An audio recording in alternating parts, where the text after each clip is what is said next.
Hey, what's up? Liron here. Today we're going to practice together simplification. And I want to show you how to simplify this street scene using the easiest way possible, and that is to remove details, to remove different elements. You don't like a building? Remove it. Get rid of it. So this is what we're going to do. I'm going to take it to the table and get started. So before we get to the actual process, what I sometimes like to do is just a quick rough sketch of the scene. Usually what I'll do is interpret it as black and white, so everything that's light, you see I'm just leaving paper white. What's so good about this kind of practice is that you're not too committed, you don't have to worry about having it perfect, and it's really to be treated as a preparation for the final scene. Now the funny thing is, many times this version will turn out a little better, and I think my wet in wet here is actually more on point than in the finished piece, as you'll see in just a few moments. So these quick works have their own magic to them, and I recommend doing them even if it's just as a preparation for the final piece, but also they give you a lot of experience in and of itself. You get to experience working on a more finalized piece, but also working on a more fun and loose version of it. And sometimes the knowledge you gain here will automatically translate to the process of the final painting you're working on. You don't even have to feel like you learned something necessarily. You just become more familiar with the reference. So the way I recommend doing it is just to do this quick kind of a sketch beforehand. Get yourself familiar with the reference. Don't worry about it. Just do one, and then you can move on to the final painting, okay? So I just added a foreground, and with that, let's move on to the real deal. Okay, so our goal here is to go fairly loose. Now, unlike many other paintings I do here, I honestly don't have that strong of a plan. So what I'm gonna do is just let the scene lead me. What I do know that I want to try is to just remove elements, okay? It's often forgotten that one of the things you can really do to make the process so much easier on yourself is to just remove elements. Just don't put anything that you don't want to. So what I'm gonna do is put in that pagoda house, the main building, and maybe two cars, and that's it. We're gonna get rid of the thing on the left. The building in the background is really not that beautiful, in my opinion. And yeah, let's let it take us where it will. So I'm gonna put in the indication for the road, just so that we know where we are. And then from here on, we're gonna pull up the pagoda house building itself. I'm gonna try and keep the proportions fairly accurate, but my paper is more tightly squeezed. That's the reality, so I don't know if it'll be exactly the same, but I'll try and get it to look good. And I'm going for something that's a very simple representation of the building. So I'm definitely simplifying a whole lot of the details. I'm going to keep this drawing stage fairly quick. I always say that, and then it never ends up being quick. I'm going to try this time for it to be quick for real. This is the right side of the building. And sometimes just drawing loosely like that is such a freeing thing to do, because especially with buildings, we have this tendency to put in every small detail we see and to really get everything in there, and sometimes it's just not as fun, you know. Sometimes you just want to be able to do something that's a little more straightforward, a little simpler, like what I'm doing here, barely lifting the pencil off the paper. I'm gonna put a couple of indications for these arches here, just so that I remember for later. Really rough, as you can see, more than usual, more in my usual style for sure. This has to flatten a bit. I'm gonna fix all of the inconsistencies and perspective in the painting stage, actually, because I'm gonna let the paint really lead this work. Ruth wants to get out of the studio. I'm gonna help her in just a moment. But anyway, one car. Let's see, somewhere around here. It's been a while since I really did this kind of a fully loose drawing, so I do want to just go back to that a bit. So that's the first car. It's got a nice shadow under the mirror, side mirror. And then the second car, like that. And as I mentioned, we're gonna get rid of all the structure on the left. I don't care about it. May keep a couple of the trees or foliage here on the rooftop of the building. I do want to indicate where these two beautiful shapes are, because I will incorporate them. But again, very, very lightly indicated. Ruth is crying, I'm gonna let her out. Just a moment. And we're gonna move on to some finishing touches, which are gonna be mainly the poles here. Something like that. And we have a couple of large archways here. This is a really beautiful structure here in Tel Aviv. It's a picture I took a while back when you could still leave the house. And yeah, this is it. I think this is ready to be painted. Just fun, loose, free, you know, like the types of process you look at and you're jealous of the person for being able to paint so freely, even more than my usual stuff, because, you know, it's people think my stuff is very loose, but sometimes it's not as loose as I'd want it to. Sometimes it's way too tight than I'd want it to. So let's get started with the initial wash. So what I'm gonna do in the spirit of looseness is really let everything flow. So a bit of blue. Let me see what I can mix here to create some interest. So here's our blue. Now to that, the paper has a bit of a bend in it, so I hope the tape holds. Now into that, I'm gonna add a bit of burnt sienna for warmth, and a bit of yellow here. I have a mix of yellow ochre, new gamboge, all sorts of things. I do want this to feel blue, but in a very limited way, let's say. So here we go. Actually, let's add a bit more of that burnt sienna. Yeah, that's nice. I'm gonna give this a bit more of an angle just by putting in the tape. You know, people ask about the angle. Usually I keep a very gentle angle with my paintings, so maybe 10 degrees, something like that. At an angle, nothing too serious. But anyway, now I'm going over the top a couple of times. And as we get to the building itself, I'm gonna warm it up a bit. It's gonna be a bit green, but I'm fine with that. So there are a couple of highlights I wanna keep and preserve here. So we're gonna make sure we do that. I missed one, so I'm gonna go like this. We'll fix that later, it's not a problem. A bit of red. And let's go ahead and cover everything that's in the shadow. So we have this edge of the rooftop with some steps on it. And then this is all in the shadow.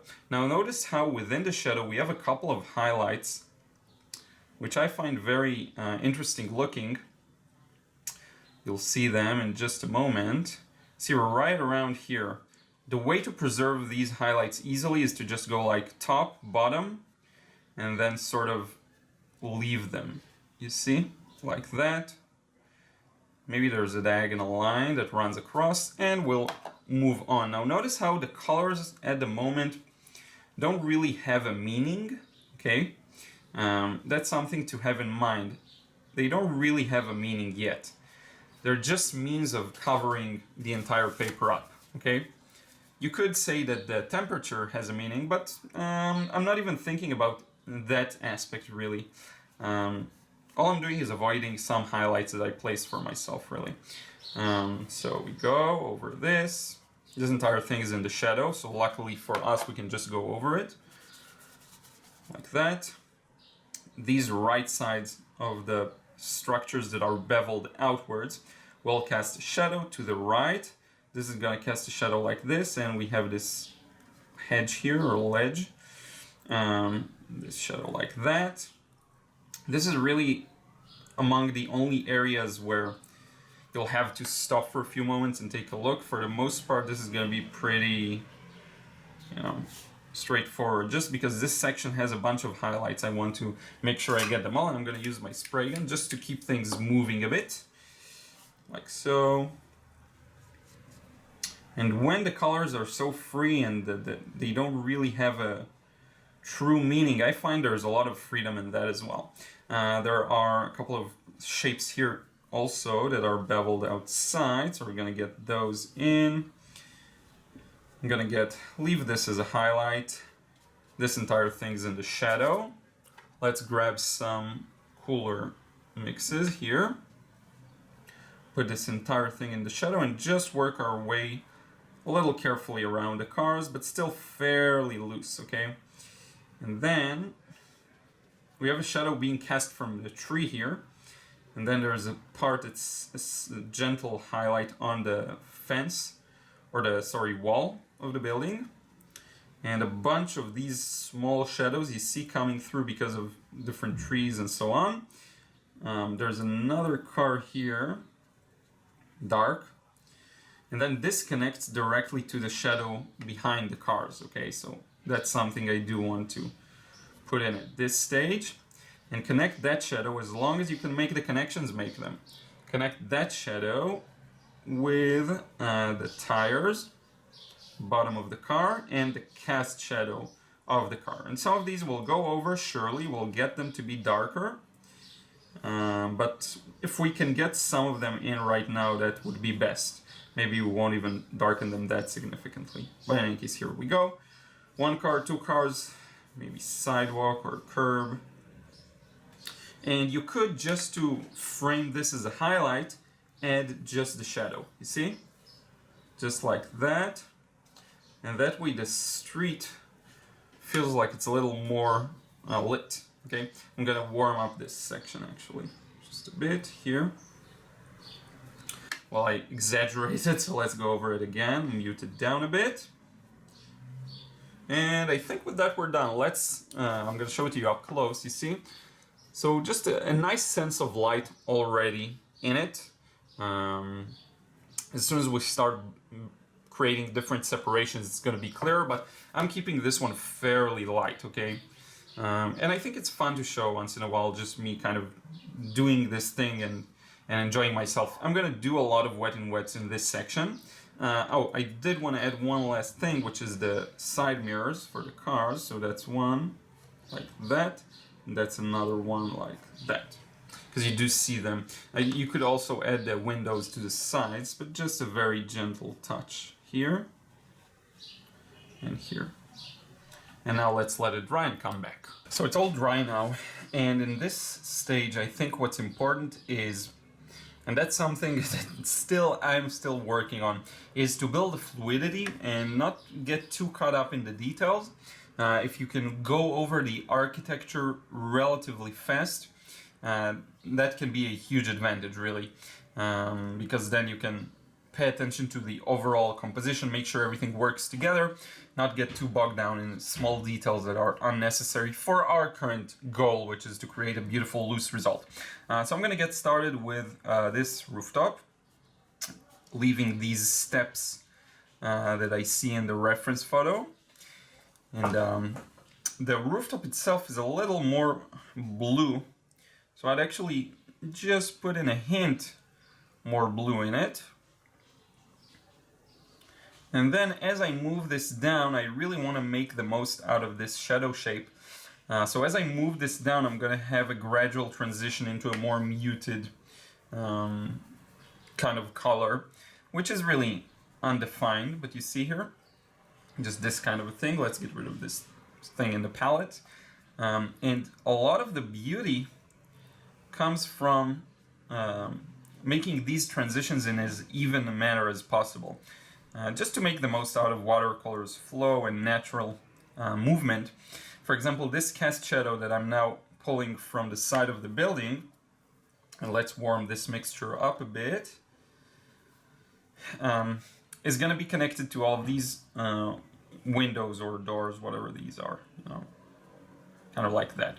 So if you can merge things together, that's great. Now I'm going to show you, I'm going to do a lot of wet and wet here in just a few moments. This goes around. I'm going to leave those same highlights here. And what you want to make sure is to keep the flow. I'm going to actually charge this with quite a lot of water, so that while I'm doing the wet and wet, it's preserved the wetness and I can take my time a bit. So I'm just mixing a bunch of very strong pigment, barely any water. And then I'm coming back and I'm adding, you see here there are all of these arches. Just putting them in wet and wet, okay? And this will hopefully give the impression that there's, really the windows here. and they merge nicely with the highlights behind. I'm actually going to get rid of some of these highlights. Then let's create a nice separation. It's all in the timing between this rooftop and the rest of the wall. And I'll go back to our wash from earlier, warm it back up. I could do the wet and wet with a different brush. That would have saved me that stage, but sometimes I like to do it with the same one. Now, under these, you do have this shadow for this side of the rooftop. And again, I'm not going into too many architectural details. I don't want to get into this trap. I do see that these shapes here, remember, their top side is fairly dark. And also side, what I'm gonna do, let's keep this moving here and then we'll revisit that. There's a shadow here, and then this casts a nice shadow there, this entire thing here. Connected to very thin shadows on the left plane. Same goes for this one. Casting a shadow. This entire thing is in the shadow, in fact. You see how that works? And here we have this ledge. Now the top parts here, and I'm gonna keep this moving with my sprayer. The top parts here are a little darker and cooler, so I'm gonna just put in some blue, wet and wet, see? Like so. And it really makes that part pop in a really beautiful way, in my opinion. Get rid of some of this paint, put in some more warmth into the mix. I'm gonna make the lighter part here smaller. It's a bit smaller than what I did it initially. And keep this one going. The right side really here isn't even enough. It's starting to, you see dry unevenly. That's my bad. So I'm gonna try and keep that flow going. Shadow here. This entire thing is in the shadow. There's this ledge here. And here we get to some trees and all sorts of different detail. But what I want to do is, let's put in a bit of yellow, pure yellow. I like to sometimes represent trees like that. That's my own, interpretation of them. You can definitely change that, put something that feels more right to you. But then, from behind the trees, I do want to pull out the arched windows and details. So I'm going to make use of the fact that this area is very wet and work on these wet and wet touches, you see, like so. Add a bit of a line of shadow under this edge. And then I can put in these large arches. Start from the center of the shape, because you don't know how much movement there's going to be. You don't want to risk it. So start from the inside and then let it work and spread outside, and based on that, you can continue with the shape. Okay, and then move on, continuing with the trees, the edge here. These are fairly dark areas that our viewer is going to focus on until we reach that light wall. Now I do want to try something cool here. I'm going to leave some posts on the wall like this, maybe one. And that way it'll feel nice. I can add the fence with a white gel pen or something like that. Work my way around the car. And this entire thing is also in the shadow, but let's warm that side up a bit. So something like this. All of these fences or edges do have a lot of details in them that I can put now or later. Let's put some of that in, you see? It's very lightly. Just to give it this sense that it's, whatever it is. The posts in the fence or whatever. Here I'm going to add some more posts, like so. Make them of equal height. Actually, I need to fix this entire thing. So just fixing the height. This fence is actually here. The wall is actually here. And the cast shadows, I'm going to leave them as light as they are right now. I'm going to just make sure I finished everything here. There's a bunch of trees behind the structure. Let me put them with a fairly light yellow, so something like this. And what they'll do is help bring out the shape of this balcony, you see? Like so. That's pretty much their main significance here. And fix this shape. fix this shape as well. This goes in. Let's make this taller. We're already here. Something like this. So just to give us a border on the left side of this structure. Now let me zoom in on this lower section. I want you to be able to see some more of the details on the cars. Now here I'm going to try and use a bit of a muted color. Once again, let's use this bit of French ultramarine and burnt sienna. Actually, that'll be a nice combination. And my goal here is not to darken these too much. So keep these shadows fairly transparent. So we have this back glass, and this connects to a shadow on the back of the car. There is some reflected light, but in these small sizes, we're pretty safe to just ignore it. Now here's the cool part. I'm gonna darken the glass part itself. Wet and wet, okay? It is darker, as you can see. And then I'm gonna darken the lower sections as well. With the tires connecting and everything. Thin shadow under the car and the cast shadow, obviously. Without, at least trying, without overworking it. A bit of red for the tail lights. Like this. Let's keep this fairly simplified in that way. And then we get these windows to the side of the car that actually aren't as significant. I'm gonna lift that back. We don't need that strength.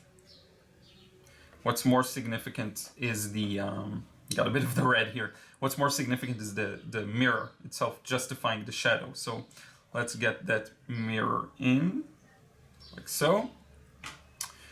The tire works nicely. Next is the other car. Keep things a little lighter because it's a bit farther still. Like so.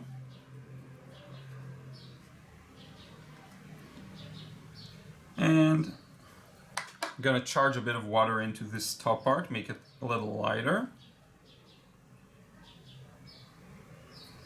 And then near the bottom, I do want to darken it just a bit. Same as we did with the other car, tire, shadow, a bit of the glass, and then the cast shadow underneath the car. We have the curve shape, something like this. We have the car at the front. It's a little darker, so let's use that to our advantage, you see. And we could frame the other car using that. And we're pretty much, I'd say, done. What I can do, there are these small, metal posts that look nice. Let me connect them to the previously applied wash. So something like this, I guess. And then we just have to connect it with the bottom. Keep the flow going. I like how they break off this shape, making it not a fully straight shape. Let me even fix their shapes a bit. Like this, like this. And, I wonder if I should add anything else. Like, there are a couple of signs and stuff, so if I have a sign here, it's gonna cast a shadow there. So I don't know if it's, sometimes it's nice to add these details, sometimes they're unnecessary, but let's put that kind of a thing in. And yeah, this is it. So now what I want to do, one last thing, and then we're gonna let it dry, and I'm gonna come back with some dry brush, very light touches here and there, just to get some of the structure read better. Actually, I want to darken this thing here. Am I gonna regret it? Let's darken it a bit, and then come back and darken the background anyway. So here we go, like this, like that.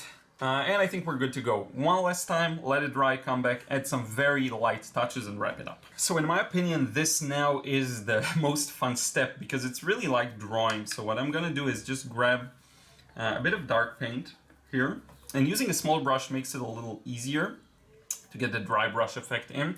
Now I'm gonna get rid of some of paint here and just test it out. So let's see. I think this will have too much flow actually. So if we look at how the paint reacts, this is nice.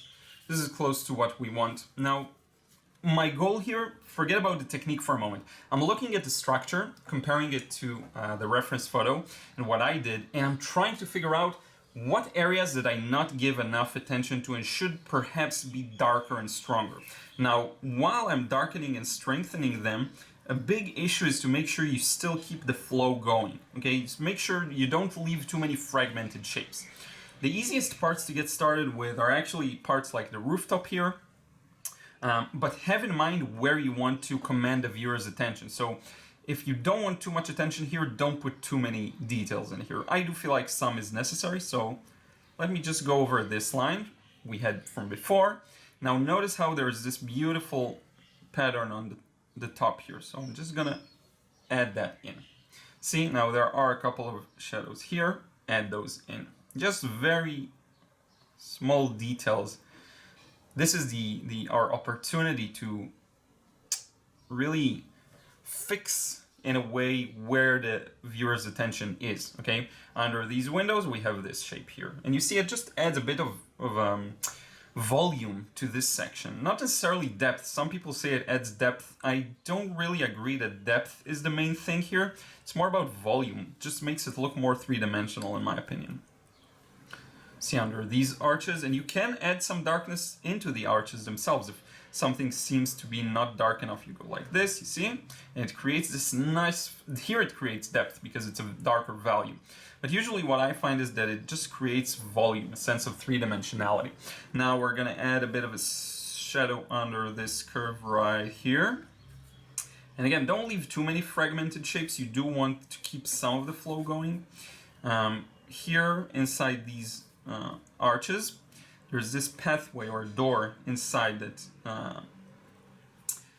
I could have gotten wet and wet again, but I didn't, so we're gonna get it now. And you can bring out some of the architectural details on the poles here, something like that. You see, that works really nicely. Now for the trees, I'm gonna switch to a larger brush. I'm always at risk of overworking things like trees and foliage, so I'm gonna be very careful not to do that here. So I'm just grabbing a bit of, dark color. I do want to neutralize it a bit, so here we go.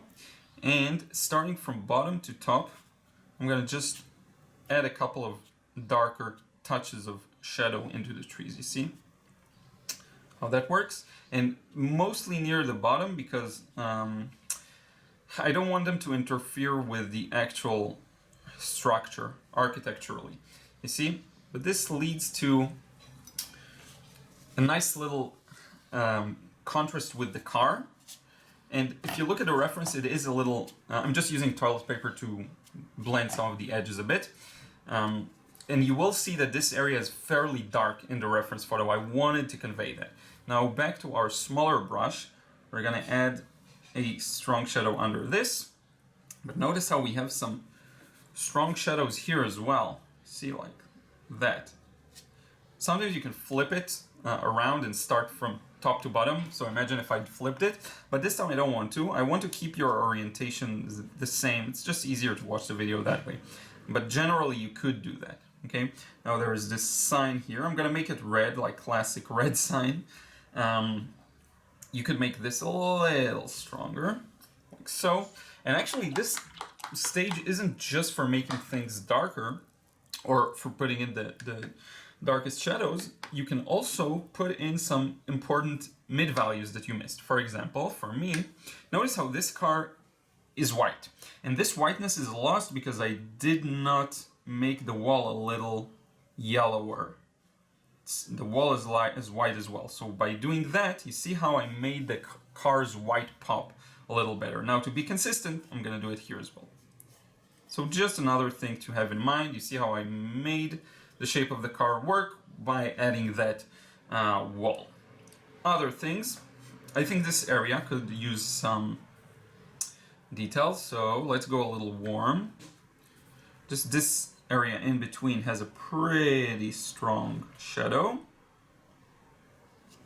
like that. and hopefully it will read well. Now there are a couple of details here, so let's get some of them in. We have these lines going across, same on this side here. We have this line like that, this line here as well, here as well. Just a couple of touches here and there. I don't want to overdo it. And a bit of a darker inner shadow here. And this I don't want to exaggerate. Here we have a bit of a corner, like a sharp corner. It's a bit hard to see, but it does come into effect. So this is a little darker. We have a shadow here on the left within this shadow, so let's put that in. Shadows within shadows are just beautiful, so why not? And I think with that we're pretty much done. I would like to stop now, to not overwork it, and I do like the way it looks. These have a reflected shadow on them that's fairly interesting. It's on the left, which you would assume it's going to be on the right, which I like, so I added that in. Yeah, I think we're done. I think we're pretty much done here. What I could do is just one last touch. Take this white gel pen. It's a Signo Uniball. Let me show you because everyone asks about it. Signo Uniball broad white gel pen. Okay, that's a pigment. Hopefully it will focus, but you can always find it in the description box. All I want to do is just add that small highlight here, because you can definitely see it in my reference. You could do this with opaque paint as well, like so. And if you already get started with this, then these sections should be a little lighter, but you don't have to. Again, I'm pretty happy with how this turned out. All that's left is really to remove the tape, so let's get going on that. And again, you see, this is a fairly loose work, and I love doing these kinds of paintings much more than the, highly detailed, highly accurate ones. I find that I often get lost in them, and it's just not as fun. Sometimes it is, but for the most part, that's my style of choice. But feel free to tackle this reference. I'm going to share, obviously, the reference photo. Feel free to tackle it your way. This is definitely my way. Sometimes I like to focus for a while, take my time with the subject, but notice this, I love this beautiful, just feel of light and shadow. Left a lot of random highlights here, just for fun. And I'm quite pleased with it. So now let's wrap it up face to face. So thank you so much for watching. As you can see, a very loose process, very loose drawing, that also to my detriment, because I'm not as accurate as I could have been. This rooftop is really skewed. A lot of things here aren't as accurate, but the emphasis, I think, isn't necessarily on the accuracy here. It's more about the soul. And I think by practicing this enough times, the accuracy will get built up. But if you only practice very detailed, very stifled at times, very small details rather than big picture, your work will suffer for it. So I think a combination of both is best, but this is something I see a lot of people need even more than the detailed work. So I hope that makes sense. I hope you enjoyed this one. Be sure to check out links in the description box below, frustration-free watercolor course, the drawing course if you have trouble with drawing, and also how to find more content, Instagram, my daily podcast, my weekly podcast, and all of that. I would be happy to hear from you in a comment down below, your thoughts on this, what you learned from it, if you learned something new. And this is it. Thank you so much. I will see you again in the next video real soon.